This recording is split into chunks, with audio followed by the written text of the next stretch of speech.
Sobat Jiwa, di video sebelumnya saya telah berbagi cerita tentang perjalanan spiritual saya sendiri. Bagi Sobat Jiwa yang belum menonton videonya, Sobat Jiwa bisa tonton linknya yang ada di atas ini ya.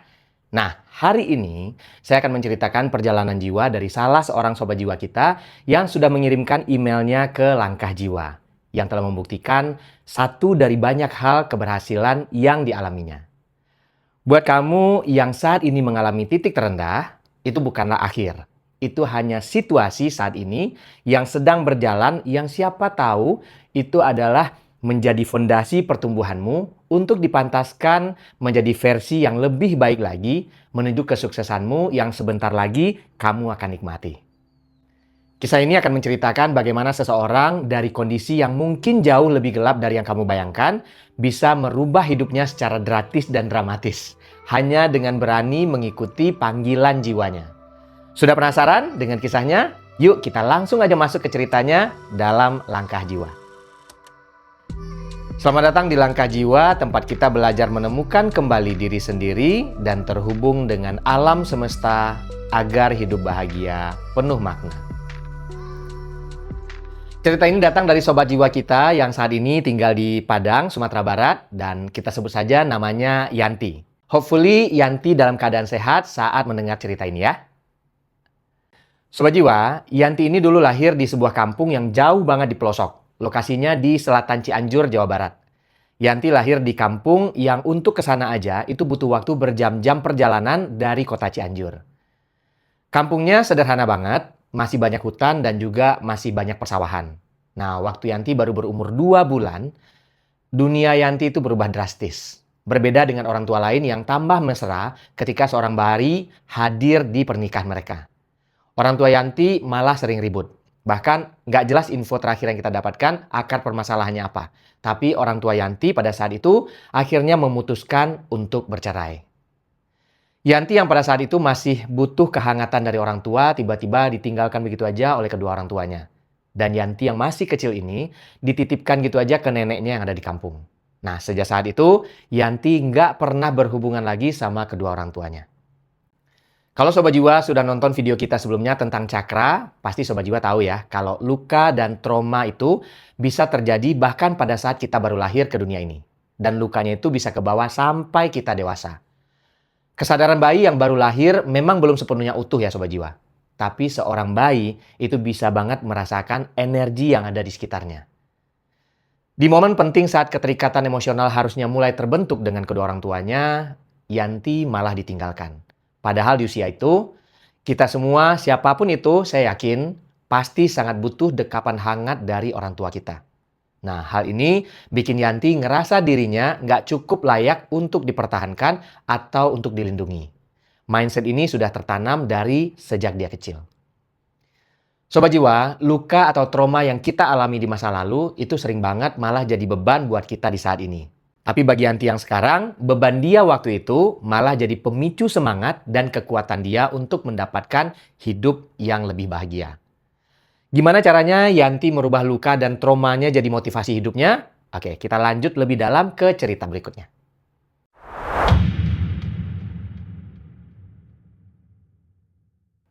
Sejak usia 2 bulan, Yanti udah dititipin ke kakek dan neneknya tadi ya. Nah, kita sebut aja neneknya itu adalah Nek Minah. Hidup di bawah asuhan si nenek bukanlah hal yang mudah buat Yanti. Nenek Minah walaupun sudah tua, dia orangnya adalah orang yang sangat keras dalam mendidik. Walaupun kehidupan mereka serba kekurangan secara ekonomi, bisa dibilang untuk Yanti bisa sekolah SD dan SMP itu merupakan suatu pencapaian. Sejak kecil, Yanti nggak pernah mengenal masa kanak-kanak yang santai dan penuh kenangan bermain. Di saat anak seusianya disibukkan dengan bermain, sepulang sekolah Yanti selalu membantu kakek neneknya untuk mencari uang. Dia mendorong gerobak, dia berkeliling kampung, mencari barang-barang rongsokan. Mencari sisa-sisa yang dibuang orang lain untuk menyambung hidupnya sendiri. Keterbatasan itu juga berpengaruh pada makanan yang mereka bisa makan sehari-hari. Dan kehidupan Yanti, kakek dan neneknya begitu berat Sobat Jiwa. Sampai urusan perut aja itu mereka harus terus bersabar. Seringnya mereka hanya makan nasi dicampur singkong dan garam, terus dikepal-kepal gitu, kemudian dimakan pakai kerupuk. Lauk yang mereka paling sanggup untuk beli hanyalah ikan asin. Segitu aja rasanya udah mewah buat mereka. Yanti sering banget nangis perkara lauk makannya ini. Bahkan pernah satu momen saking capeknya, dia banting piring dan marah sama kehidupannya karena selalu merasa makan dengan kepala ikan asin atau hanya dengan garam. Dia suka lihat teman-temannya makan dengan berbagai jenis lauk yang jarang ia cicipi. Sesekalinya Yanti bisa mencoba makan enak, mungkin waktu lebaran aja.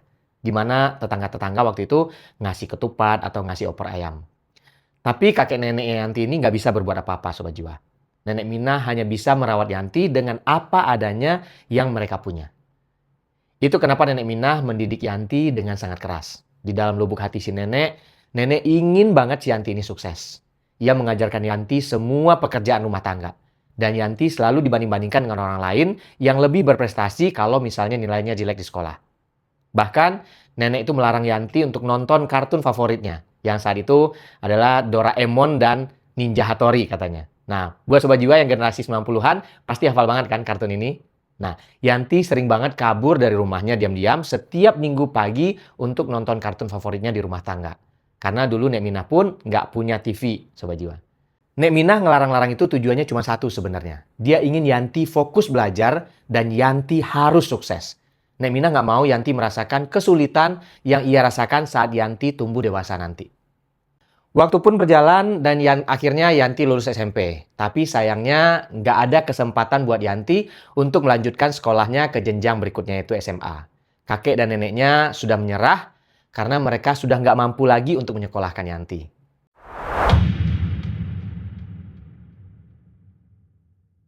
Yanti pun nggak putus asa, dia mencari jalan keluar sendiri. Nah, di kampungnya pada waktu itu, jadi TKW itu adalah pekerjaan yang selalu diinginkan oleh anak-anak remaja atau perempuan saat itu. Dulu jadi TKW itu dianggap sebagai satu jalan yang mudah untuk merubah nasib dan ekonomi keluarga. Walaupun seluruh keluarganya Yanti itu menakut-nakuti dia dengan cerita-cerita buruk tentang TKW. Kan ada tuh ya, kalau misalnya di berita sering dibilang bahwa TKW disiksa lah, segala macam gitu. Tapi Yanti nggak peduli. Tekadnya udah bulat banget. Yanti cuma pengen satu hal. Dia ingin membahagiakan kakek dan neneknya. Dengan nekat, singkat cerita, Yanti pun akhirnya berangkat ke kota Bekasi untuk mendaftarkan dirinya menjadi TKW. Nah, keberangkatan Yanti dipenuhi dengan kebahagiaan, bahkan kakek neneknya ikut mengantarkan Yanti hingga ke jalan raya. Nah, Yanti menempuh perjalanan hampir seharian dari kampungnya. Ketika di dalam bis, Yanti udah senyum-senyum bahagia. Ia membayangkan gimana wajah bahagia kakek sama neneknya saat nanti menerima kiriman uang darinya setiap bulan. Nah, dia sudah bercita-cita akan membeli sawah, membuatkan kakek dan neneknya rumah yang lebih layak. Pokoknya intinya mencukupi semua kebutuhan kakek dan neneknya supaya mereka nggak perlu capek-capek lagi cari uang di usia mereka yang sudah mulai tua. Tapi ternyata kebahagiaan Yanti itu nggak bertahan lama. Harapan Yanti itu hancur saat dia dinyatakan nggak lulus untuk menjadi TKW. Alasannya sebenarnya sepele. Tinggi dan berat badannya Yanti ini dianggap kurang untuk usianya yang hampir 16 tahun. Karena Yanti ini boleh dibilang kalau secara fisik memang mungil gitu ya, kecil. Nah, di perjalanannya kembali ke kampung, Yanti cuma bisa nangis. Dia membayangkan gimana kecewa kakek dan neneknya nanti saat tahu berita ini. Nah, harapannya untuk membahagiakan kakek dan neneknya serasa gugur saat itu. Tapi Sobat Jiwa, biasanya ketika satu pintu harapan tertutup, bisa jadi itu adalah bentuk perlindungan dari Tuhan dan juga alam semesta. Benar nggak? Jiwa kita mungkin terluka, kita merasa sedih dan kecewa, tapi semesta tahu bahwa jalan itu bukanlah jalan yang terbaik untuk perkembangan jiwa kita. Nah, kegagalan itu akhirnya memaksa Yanti untuk mencari dan juga menemukan jalan yang lebih baik. Nggak lama setelah itu, Yanti dapat kabar peluang kerja lain sebagai asisten rumah tangga dari temannya. Peluang kerjanya itu berlokasi di rumah seorang artis yang ada di Jakarta. Nah, dengan segera Yanti pun langsung mengiyakan. Nah, artis yang selama ini cuma bisa Yanti lihat di TV, kini akan menjadi majikannya. Yanti senangnya bukan main, karena nggak cuma karena dia akan ketemu dengan artisnya, tapi dia juga akhirnya bisa punya penghasilan dan juga bisa membahagiakan kakek neneknya nantinya. Kemudian Yanti pun berangkat ke ibu kota dengan penuh harapan. Walaupun gajinya nggak sebesar yang ditawarkan dari gaji untuk menjadi seorang TKW, tapi Yanti berharap bisa menabung dan sedikit demi sedikit bisa mewujudkan impian sederhananya, yaitu membahagiakan kakek dan neneknya. Tapi lagi-lagi ya Sobat Jiwa ya, realita memang nggak seindah yang ada di layar kaca. Ternyata majikannya itu termasuk orang yang cukup kejam saat itu. Perilakunya berbanding terbalik dengan citra yang ia bangun di televisi.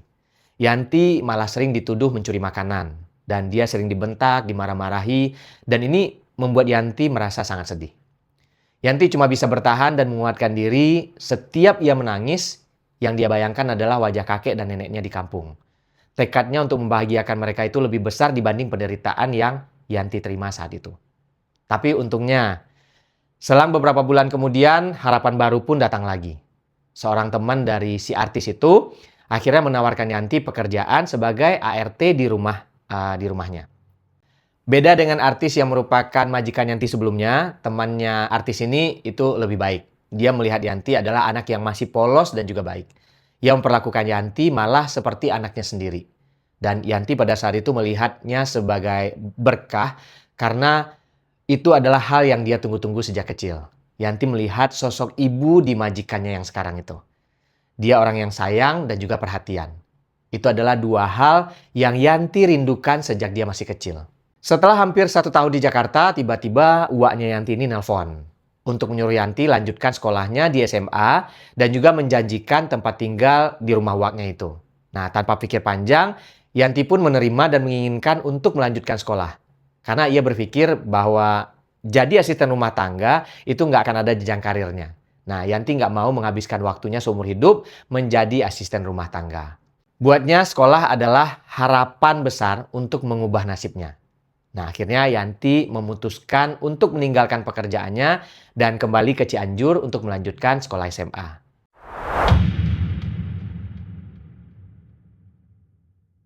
Di masa SMA-nya yang namanya perjuangan hidup selalu ada kan ya.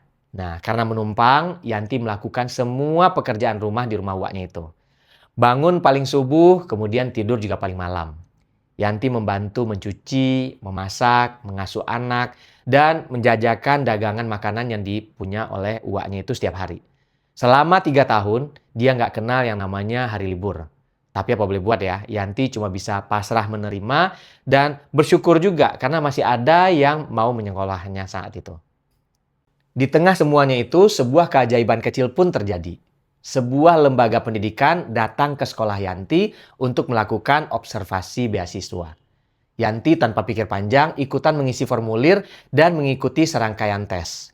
Karena Yanti berpikir formulir yang dia rasa akan mengangkat derajat hidupnya lebih tinggi lagi kalau seandainya dia bisa mendapatkan beasiswa untuk bisa melanjutkan sekolahnya. Nah, sambil menunggu kelulusan, ia sempat melamar di sebuah supermarket untuk menjadi SPG. Tapi kembali ditolak.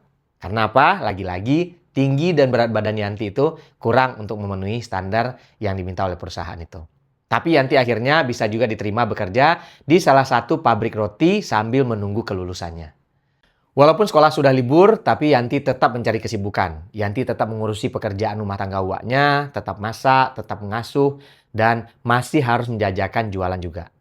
Nggak lama, kabar yang ditunggu-tunggu itu datang, dan kali ini Yanti beneran berhasil mendapatkan beasiswa. Lembaga itu mengcover 80% biaya kuliahnya. Nah, Yanti sangat senang mendengarkan kabar itu.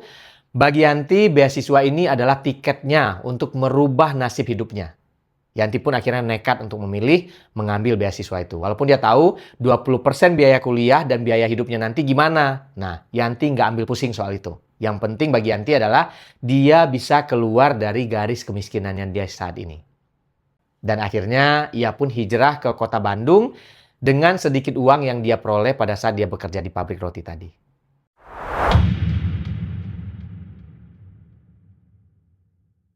Semasa kuliah di Bandung, Yanti melakukan apapun yang bisa menghasilkan uang. Menjadi buruh cuci, ia mengetuk pintu setiap kos-kosan, menawarkan untuk jasa cuci pakaian. Yanti juga berjualan pulsa dan ikut berjualan produk MLM pada saat itu. Nah, semua itu Yanti lakukan untuk memenuhi kebutuhan hidup dan juga biaya kuliahnya. Walaupun dia mendapatkan beasiswa 80%, sisa biaya yang harus dia bayar dan tuntutan biaya hidup di kota besar itu masih harus dia penuhi sendiri. Buat Yanti, harus kerja lebih keras lagi itu bukan jadi satu tantangan. Tapi ada satu momen yang membuatnya selalu menangis sendirian waktu berada di kamar kosannya. Ini adalah momen ketika ia melihat teman-temannya dikunjungi oleh orang tua mereka. Yanti merasakan kesepian, di lubuk hatinya yang paling dalam, dia masih ada luka akibat ditinggalkan oleh kedua orang tuanya. Kadang ia pun merasa iri, kenapa teman-temannya punya orang tua yang perhatian, sementara hidupnya harus sesulit itu sendirian. Di tengah kesendirian itu, semesta pun mengirim seorang sahabat, sebut saja namanya Linda, seorang sahabat yang boleh dibilang berkecukupan, namun tidak malu untuk ikut berjuang bersama Yanti. Linda menemani, mendukung, dan juga membantunya berjualan. Linda adalah hadiah dari Tuhan berupa persahabatan sejati yang menopang jiwanya Yanti. Dan Linda jugalah yang akhirnya menemani Yanti untuk magang bersamanya di Jakarta pada waktu itu. Nah, sebelum mereka berdua lulus bersama, mereka merasakan gimana kerasnya ibu kota dengan gaji magang yang pas-pasan. Singkat cerita, Yanti pun akhirnya lulus, ia meraih gelar sarjana dan suatu pencapaian yang luar biasa bagi seorang Yanti yang berangkat dari titik terendah kehidupannya. Yanti pun akhirnya mengajak kakek dan neneknya untuk datang ke wisuda dan itu merupakan sebuah bukti bahwa perjuangan mereka itu tidak sia-sia.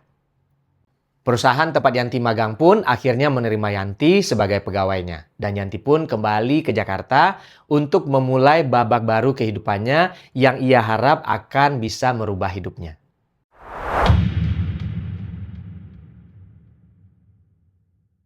Tapi realita belum mendukung semua yang menjadi impian Yanti. Yanti bekerja lembur demi gaji pas-pasan yang ia terima setiap bulan. Biaya hidup ibu kota yang tinggi, belum lagi kewajiban untuk mengirim kakek sama neneknya sejumlah uang untuk biaya hidup di kampung, masih kurang mencukupi untuk gaji yang ia terima. Tapi otak Yanti sudah terprogram. Ia lelah hidup miskin. Akhirnya Yanti pun dengan tekad yang sudah terbentuk kuat, dia mencari di internet, dia googling bisnis dengan penghasilan besar. Nah, akhirnya dia menemukan satu bidang bisnis networking yang ia rasa bisa mengubah hidupnya. Dan singkat cerita, di sela-sela jam istirahat, sepulang kerja yang padat, ia mulai membangun bisnis network yang dia jalani. Ketekunan dan kegigihan itu ternyata membuahkan hasil. Yanti berhasil membuat majikan yang keduanya dulu itu, yang tempat dia bekerja sebelumnya, yang sudah dianggap ibunya itu menjadi salah satu klien terbesarnya. Dan dari situlah Yanti akhirnya berani resign dan fokus pada bisnis yang memberinya penghasilan yang sudah mulai besar saat itu. Ia mulai menikmati banyak momen bahagia pertama di kehidupannya. Momen pertama naik pesawat, momen pertama jalan-jalan ke Bali dan Lombok, dan juga momen pertama ia mendapatkan penghargaan atas prestasi di bisnisnya. Peningkatan finansial Yanti akhirnya membawa kebahagiaan yang sangat besar. Ia nggak cuma sukses sendirian, tapi Yanti membawa janjinya kepada neneknya dan sayangnya waktu itu kakeknya tidak sempat untuk melihat buah kerja Yanti sebelum akhirnya meninggal dunia. Nah, berjalannya waktu, Yanti berhasil mengajak neneknya umroh dan juga bisa merenovasi rumah neneknya yang ada di kampung.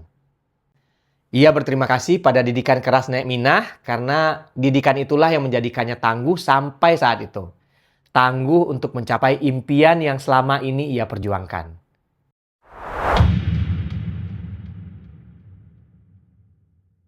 Setelah Yanti meraih kesuksesan yang luar biasa, ia makin menikmati momen-momen yang pantas ia dapatkan. Tapi ada satu hal yang Yanti sadari. Ingat kan tadi ya, Yanti kecil yang sering menangis karena lauknya hanya kepala ikan asin? Rasa tidak berharga itu ternyata nggak hilang gitu aja Sobat Jiwa. Walau ia sudah bergelar sarjana dan berpenghasilan lumayan, mental itu kadang masih melekat. Ada satu breakthrough batin yang paling berkesan bagi Yanti. Dulu buat dia untuk mengajak neneknya ke mall atau misalnya ke restoran seperti kayak KFC gitu ya. Tempat yang mungkin bagi kita biasa aja adalah tempat yang menakutkan. Dia merasa takut seolah-olah tempat itu bukan diciptakan untuk orang seperti mereka. Itu adalah sisa-sisa dari mentalitas kepala ikan asin yang masih melekat di pikirannya. Dan kini Yanti berhasil, ia mengajak neneknya, mereka masuk ke mall, mereka masuk ke restoran itu tanpa rasa sungkan lagi.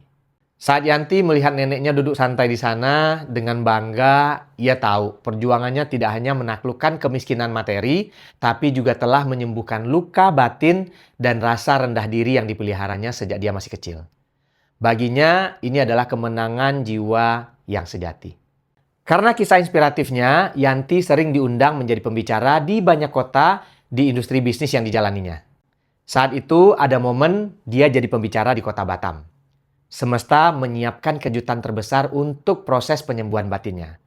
Tim penyelenggara di kota Batam waktu itu mencari dan mengundang ibu kandungnya Yanti. Karena sebelumnya juga sudah dicari tahu ya bahwa ternyata ibunya Yanti ini ada di kota Batam selama ini. Nah, saat Yanti sedang berbicara di panggung, sang ibu tiba-tiba hadir di hadapannya. Ibu yang belum pernah dia temui secara fisik, hadir tepat di hadapannya. Momen itu benar-benar momen yang penuh dengan emosi yang sangat meledak. Emosi Yanti waktu itu campur aduk, semua rasa sakit muncul kembali, semua rindu yang terpendam, semuanya tumpah. Yanti pun akhirnya pingsan dan tangis haru itu memenuhi seisi ruangan. Event itu menjadi reuni antara ibu dan anak yang tidak pernah bertemu selama bertahun-tahun. Luka terdalam Yanti memulai proses penyembuhannya di atas panggung tempat ia memberi inspirasi kepada banyak orang. Hubungan Yanti dan ibunya tidaklah mudah, Sobat Jiwa. Hingga saat ini pun katanya Yanti masih dalam proses penyembuhan luka dan trauma, masih memperbaiki diri tentang hubungannya dengan ibu kandungnya. Karena buat Yanti, yang menjadi orang tuanya selama ini adalah nenek dan kakeknya. Dan momen lain yang berkesan adalah Yanti, sang mantan asisten rumah tangga, sang buruh cuci yang membiayai kuliahnya sendiri, akhirnya dia berhasil jalan-jalan keliling Eropa. Hal yang tidak pernah dia bayangkan seumur hidupnya, itu akhirnya menjadi kenyataan.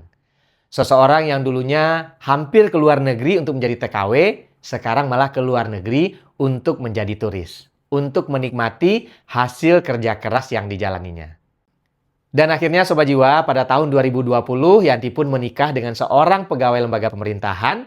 Dan kini Yanti tinggal di Padang, ditemani dua buah hatinya, sekaligus juga menemani sang suami bertugas sambil terus mengembangkan bisnisnya.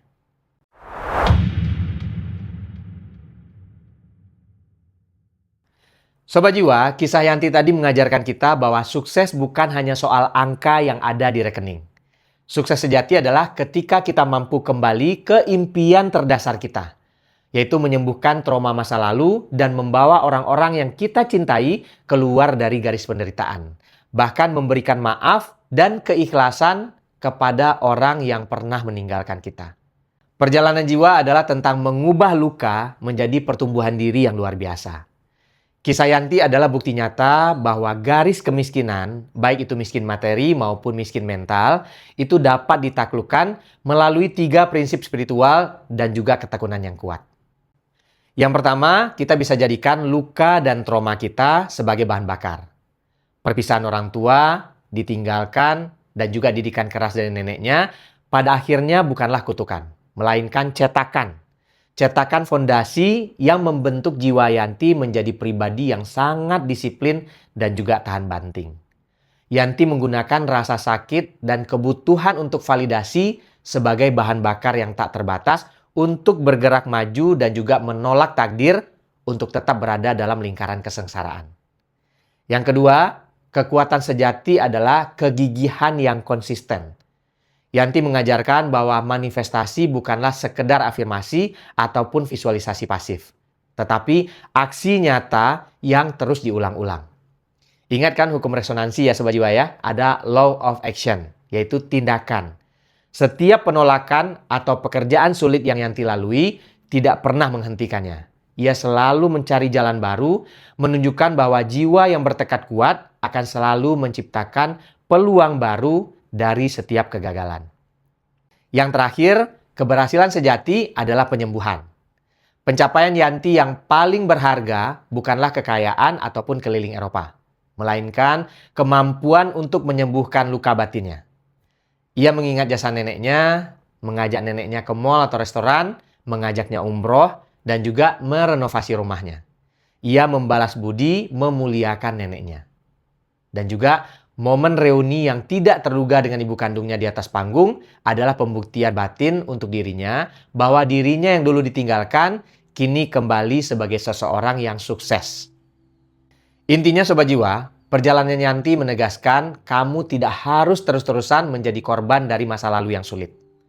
Justru kesulitan itu adalah modal spiritual yang jika disalurkan dengan tekad yang kuat akan membawa kamu pada takdir yang lebih tinggi dan pada akhirnya memungkinkan kamu untuk kembali dan menyembuhkan banyak hal yang melukaimu.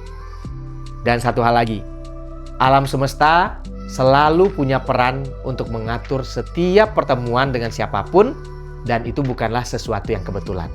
Pasti ada maksudnya. Terima kasih banyak untuk Yanti yang telah berbagi cerita jiwa yang luar biasa hari ini. Gimana Sobat Jiwa? Apakah kisah Yanti tadi bisa menggerakkan sesuatu di dalam dirimu? Kalau kamu mendapatkan aha moment atau inspirasi dari kisah ini, coba ketik-ketik di kolom komentar ya. Buat kamu yang terinspirasi, boleh klik like dan juga subscribe, serta klik tombol loncengnya supaya kamu nggak ketinggalan video-video terbaru dari Langkah Jiwa. Kalau kamu Sobat Jiwa punya cerita perjalanan hidup yang juga menginspirasi, kamu bisa bagikan ceritamu ke email yang ada di kolom deskripsi. Karena perjalanan jiwa setiap orang itu unik. Siapa tahu ceritamu itu bisa menginspirasi dan juga menyentuh hati banyak orang untuk bertumbuh dan juga bertransformasi mencapai tujuan hidup mereka yang sejati.